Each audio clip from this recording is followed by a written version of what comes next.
The Highwayman by Alfred Noyes. The wind was a torrent of darkness among the gusty trees. The moon was a ghostly galleon tossed upon cloudy seas. The road was a ribbon of moonlight over the purple moor, and a highwayman came riding. The highwayman came riding up to the old inn door.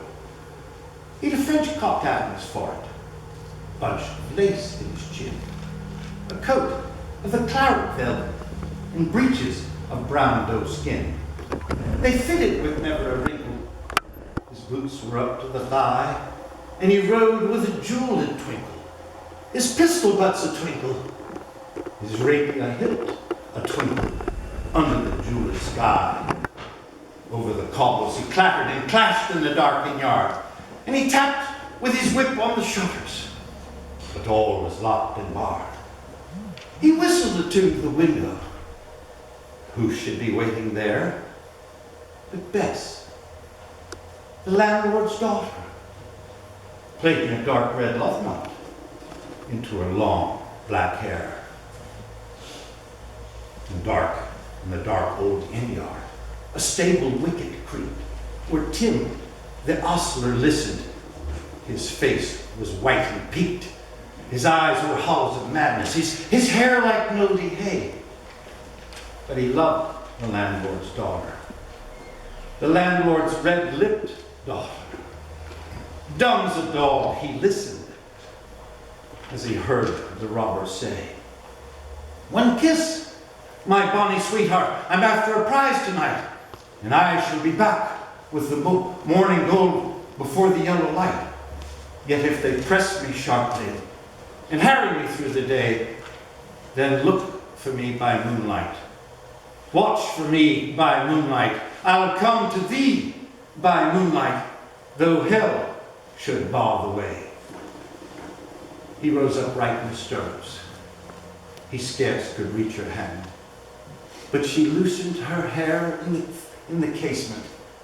His face burnt like a brand as the black cascade of perfume came tumbling over his breast, and he kissed the waves in the moonlight. Oh, sweet black waves in the moonlight. And he tugged at his reins in the moonlight and galloped away to the west. He did not come in the dawning. He did not come at noon, and out of the tawny sunset before the rise of the moon, when the road is a gypsy's ribbon looping a purple moor, the redcoat troop came marching. King George's men came marching up to the old inn door. They said no word to the landlord. They drank his ale instead. And they gagged and bound his daughter to the foot of her narrow bed. Two of them knelt at her casement with muskets at their side. There was death at every window. And hell had one dark window, for Bess could see through her casement the road that he would ride. They had tied her up to attention with many a sniggering jest, and they bound a musket beside her with the barrel beneath her breast. "Now keep good watch," and they kissed her. She heard the dead man say, "Look for me by moonlight. Watch for me by moonlight. I'll come to thee by moonlight, though hell should bar the way." She twisted her hands behind her, but all the knots held good. She writhed her hands till her fingers were wet with sweat or blood. She stretched and strained in the darkness, and the hours crawled by like years, till now, on the stroke of midnight, cold on the stroke of midnight, the tip of one finger touched it.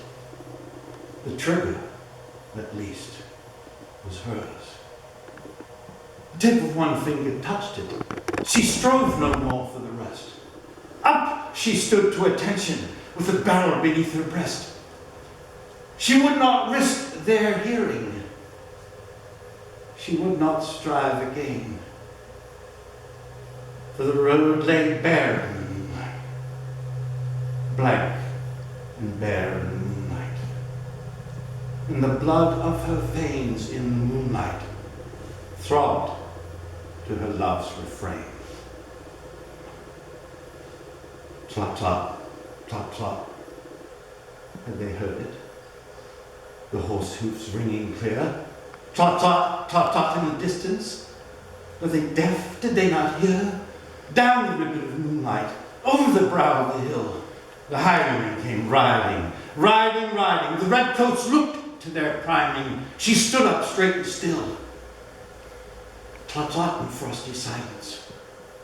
Trot, trot in the echoing night.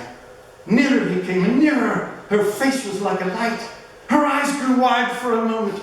She drew one last deep breath. Then her finger moved in the moonlight.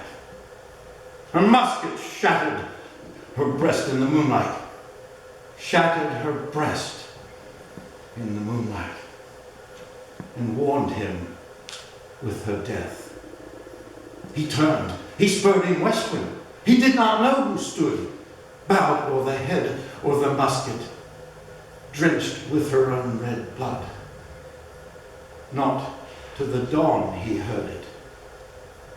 His face grew grey to hear how Bess, the landlord's daughter, had watched for her love in the moonlight and died in the darkness there. Back he spurred like a madman, shrieking a curse to the sky, with a white road smoking behind him, in his rapier brownish tie.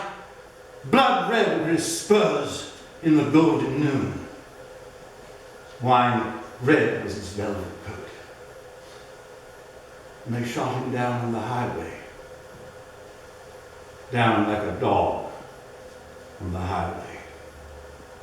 And he laid his blood on the highway with a bunch of lace in his throat. Still of a winter's night, they say, and the wind is in the trees, when the moon is a ghostly galleon tossed upon cloudy seas, when the road is a ribbon of moonlight over the purple moor, a highwayman comes riding, riding, riding, a highwayman comes riding up to the old inn door. Over the cobbles he clatters and clangs in the darkened yard, and he taps with his whip on the shutters, but all is locked and barred. He whistles a tune to the window, and who should be waiting there but Bess, the landlord's daughter, plaiting a dark red love knot into her long black hair.